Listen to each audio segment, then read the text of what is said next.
आप सबका वापस से स्वागत है आई एम सुप्रीम के एक और नए एपिसोड में। और अभी तक हमने देखा था जिनपी ने यहाँ पे एरो को एक्टिवेट कर लिया होता है, जिसकी वजह से सारा एक्सट्रीम फ्रोजन आईक्यू जो फैल रहा होता है कैपिटल के अंदर वो यहाँ पे सील हो जाता है।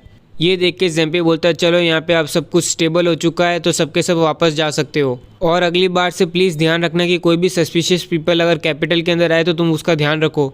जिसके बाद हमें बताया जाता है कि जेंगिंग फैमिली के साथ जो हुआ है वो न्यूज़ यहाँ पे हर जगह फैल चुकी होती है कैपिटल के अंदर केवल कुछ ही दिनों में। कुछ लोग यहाँ पे शॉक में भी होते हैं कि उस मैसिव टिकटों को यहाँ पे सील क्यों करना पड़ा था। फिर एम्परर ने यहाँ पे सिटी गार्ड्स को भेज के उस एरिया को खाली भी करवा दिया था और उस एरिया को गार्ड भी करवा रहे थे। फिर भी यहाँ पे रूमर्स तो फैल ही रहे थे हाइसन सिटी के अंदर, और उन अफवाह में से सबसे बड़ी अफवाह थी कि जेंगिंग फैमिली को अपनी सज़ा मिली है। जो उन्होंने इतने इवल डीड किए ना वो भगवान ने उनको सज़ा दी है, वो भी एक लाइटनिंग फॉर्म में। पर इसी समय यहाँ पे सभी बड़े लोगों का ध्यान केवल सुप्रीम हाई पैलेस के ऊपर था, फोकस था उनके ऊपर। और जैसे ही बानकाई खत्म हुआ तो वैसे ही सब लोगों को पता चल गया कि दुश्मनी यहाँ पे सुप्रीम हाई पैलेस और जेंगिंग फैमिली के बीच में क्यों है। और वैसे भी एक्सट्रीम फ्रोजन क्यूआई के मिलने के कारण यहाँ पे सब लोगों को अब पूरी तरह से यकीन हो चुका है कि जेंगिंग फैमिली पे हमला किसने कराया है। पर यहाँ पे केवल एक ही जन है जिसने यहाँ पे ट्रूथ का पता कर लिया, सच्चाई का पता कर लिया, वो है यहाँ मिस लिंग्रिया, वो भी टैंगविन कॉमर्शियल गिल्ड की। जिसके बाद हमें कॉमर्शियल गिल्ड दिखाया जाता है जिसके अंदर वो बूढ़ा आदमी चिल्ला के बोल रहा था आप क्या कह रहे हो मिस लिंग्रिया, यहाँ पे ये कैसे हो सकता है कि ये सब कुछ यहाँ पे लियन का किया हुआ है, ये इम्पॉसिबल है। मैं जेंगिंग फैमिली की हालत में खुद देख के आया हूँ यहाँ पे, और वो लोग तो ऐसे लोग हैं जिनकी पावर का उनकी ताकत का अंदाजा तो मैं भी नहीं लगा सकता, और वो सबके सब यहाँ पे केवल एक ही अटैक से मारे गए हैं। और अगर इस तरह की ताकत यहाँ पे लियन के पास होती तो यहाँ पे वो ऑलरेडी है ना डार्क फ्लेम एम्पायर को अपने अंदर कर चुका होता, वो क्यों ही यहाँ पे मार्शल आर्ट फिल्म सिटी के अंदर रहता। ये सब सुन के मिस लिंग्रिया बोलती है यहाँ पे केवल तुम ही नहीं हो, यहाँ पे मैं खुद भी यहाँ पे विश्वास नहीं कर पा रही हूँ, पर मैं यहाँ पे डेफिनेटली श्योर हूँ कि ये सब कुछ किया वो उसी का ही है, ये कारनामा उसी ने किया है। ये सुनते ही बूढ़ा आदमी बोलते हैं यहाँ पे सबसे ताकतवर आदमी सुप्रीम हाई पैलेस के अंदर भी यहाँ पे मेटिन है जो कि 3 star martial art grand master है, और उसके क्लैन के अंदर और 4 मार्शल आर्ट ग्रैंड मास्टर है, और फिर वो पूरा इंटायर क्लैन भी अगर साथ में लेके जाए ना यहाँ पे तो भी वो जेंगिंग फैमिली को हरा नहीं सकते। तो फिर यहाँ पे कैसे ही यहाँ पे मार्शल आर्ट फिल्म सिटी ये कर सकते हैं, जिनका स्ट्रॉन्गेस्ट आदमी भी यहाँ पे 9 स्टार मार्शल आर्ट किंग है केवल, तो वो कैसे ही यहाँ पे जेंगिंग फैमिली को डिस्ट्रॉय कर सकते हैं। ये सुन के ही हंसना आ रहा है। सही में लेडी लिंग्रिया आपने बहुत अच्छा जोक मारा।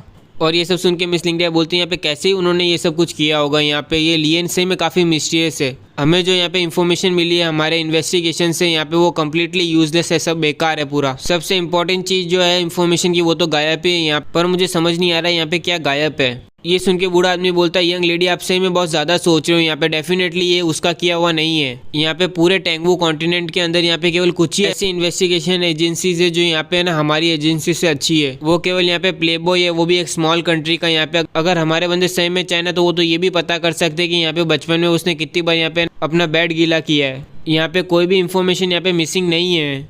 ये सब सुन के बाद में मिस लिंग्रिया बोलती है यहाँ पे अभी भी मुझे कोई क्लू नहीं मिल रहा, कोई आइडिया नहीं आ रहा। और बाद में वो थोड़ा सोचती है और फिर बोलती है बूढ़े आदमी अब से यहाँ पे मार्शल आर्ट फिल्म सिटी हमारी नंबर 1 VIP होगी। याद रखना आपसे वो जो भी मांगे यहाँ पे जब तक हम यहाँ पे उन्हें वो चीज़ दे सकते हैं या फिर है ना उन्हें प्रोवाइड कर सकते हैं वो हम यहाँ पे बेस्ट करेंगे उन्हें देने के लिए।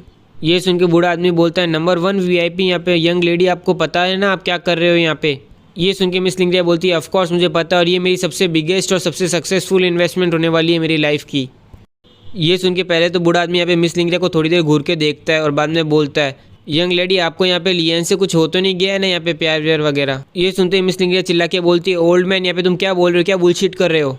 और उसके बाद यहाँ पे धक्का मार के उसे रूम से बाहर निकाल देती है वो। ये देख के बाद में बूढ़ा आदमी बोलता है सही में यहाँ पे जवान लड़कियों को यहाँ पे ज़्यादा देर तक है ना अनमेरिड नहीं रख सकते।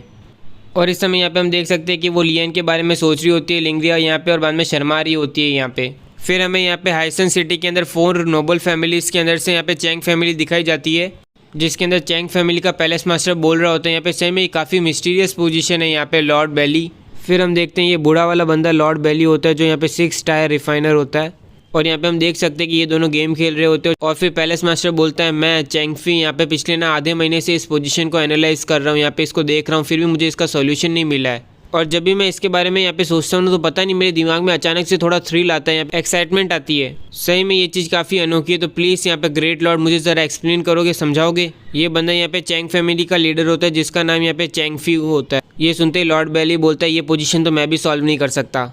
ये सुन के चैंगफी बोलता है यहाँ पे ये पोजीशन आप भी सॉल्व नहीं कर सकते, तो ये पोजीशन इतने में लॉर्ड बेली बोलते हैं यहाँ पे तू केवल आधे महीने से इसे एनालाइज कर रहा है, मैं तो यहाँ पे इसे आधे साल से एनालाइज कर रहा हूँ। यहाँ पे ये वाली पोजीशन यहाँ पे रॉयल थ्रोन जो मार्शल आर्ट सुविनियर रूम का टेंगुग है ना, उसने इसे बनाई है और उसने इसका नाम भी दिया है हेवनली अर्थ गो पोजीशन। इसके अंदर यहाँ पे रॉयल थ्रोन ने अपनी जो है ना अंडरस्टैंडिंग है ना फॉर्मेशन बनाने की यहाँ पे वो यूज़ करी है।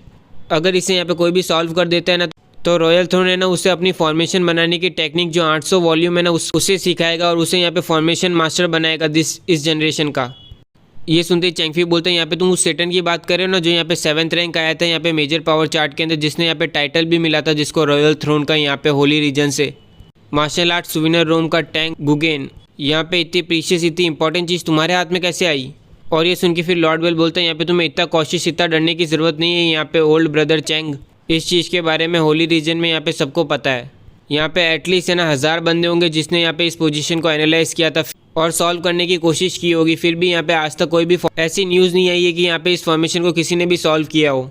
पर लेकिन हाँ यहाँ पे ऐसी बहुत सी न्यूज़ आई है कि जिसने भी यहाँ पे इसे सॉल्व करने की कोशिश की ना उनका यहाँ पे मार्शल आर्ट इंटेंट यहाँ पे काफ़ी बड़ा है, यहाँ पे उनकी कल्टिवेशन इंप्रूव हुई है ग्रेटली।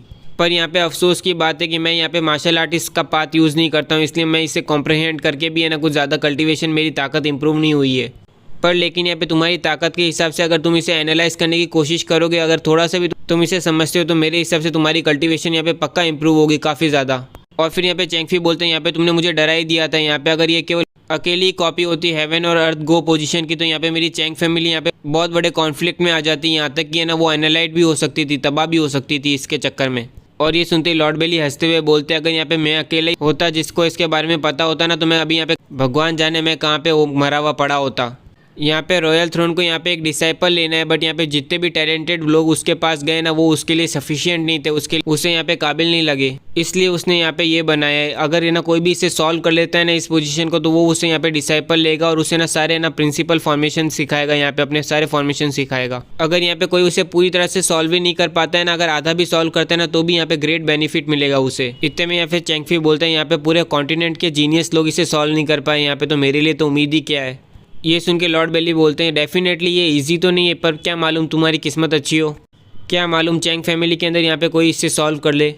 और अगर ऐसा होता है तो तुम्हारी चैंग फैमिली यहाँ पे इतनी ताकतवर हो जाएगी कि यहाँ पे तुम्हें इस कंट्री के अंदर छुपके नहीं रहना पड़ेगा, इस साउदर्न रीजन के अंदर यहाँ पे। ये सुनते ही बाद में चैंगफी मन में सोचने लगता है कि यहाँ पे अगर रॉयल थ्रोन की टीचिंग हमें मिल जाती है तो पूरे टेंगबू साउदर्न रीजन के अंदर यहाँ पे कोई भी नहीं होगा जो हमें हरा सकेगा। यहाँ पे हमारी इज्जत हेवनली गैदरिंग सेट के बराबर हो जाएगी। चलो यहाँ पे मैं पूरी फैमिली को गैदर करके बाद में सब मेंबर्स को इसे दिखाऊंगा और ना रेप्लिकेट करके यहाँ पे उन्हें इसे सॉल्व करने का कहूँगा। इतने में हम देखते लॉर्ड बेली बोलते वैसे देखा जाए तो मुझे याद है कि ऐसा लगता है कि यहाँ पे एक बंदा है जो यहाँ पे शायद तक इसे सॉल्व कर पाएगा। ये सुनते ही चैंगफी बाद में पूछता है कौन है वो। ये सुन के लॉर्ड बेली बोलते हैं यहाँ पे सबको पता है कि ना लॉर्ड यांगडी ने यहाँ पे एक पोएम और एक पेंटिंग छोड़ी थी यहाँ पे टेंगशू के अंदर, और उसने ये भी कहा था कि जो भी इस पोएम को इस मिस्ट्री को सॉल्व कर पाएगा वो उसकी ना कोई भी एक इच्छा पूरी करेगा। यहाँ पे हम सब ने उस पेंटिंग को देखा हुआ है पर कोई भी उसे ना सॉल्व नहीं कर पाया था, पर कुछ समय पहले टेंगशू के अंदर ना एक जवान बंदे ने ना उसे सॉल्व कर दिया, जो यहाँ पे हमें बताता है कि वो जवान बच्चा यहाँ पे काफ़ी एक्सेप्शनली गुड है, काफ़ी अच्छा है इस चीज़ में। शायद हमें उसे ये चीज़ ट्राई करने का कहना चाहिए। और इसी के साथ आज का एक और एपिसोड कंप्लीट होता है। और गाइज मुझे तुमसे पूछना था कि यहाँ पे मैं जो नई सीरीज मैंने चालू की है मैं उसे यहाँ पे कंटिन्यू रखूँ या फिर नहीं रखूँ यहाँ पे, या फिर मैं यहाँ पे दूसरी सीरीज़ चालू करूँ। आप बता सकते हो कमेंट सेक्शन के अंदर। अगर आपको यहाँ पे ये एपिसोड अच्छा लगा हो तो आप लाइक कीजिए, सब्सक्राइब कीजिए, और कमेंट सेक्शन तो आपको पता ही है क्या करना है उसमें।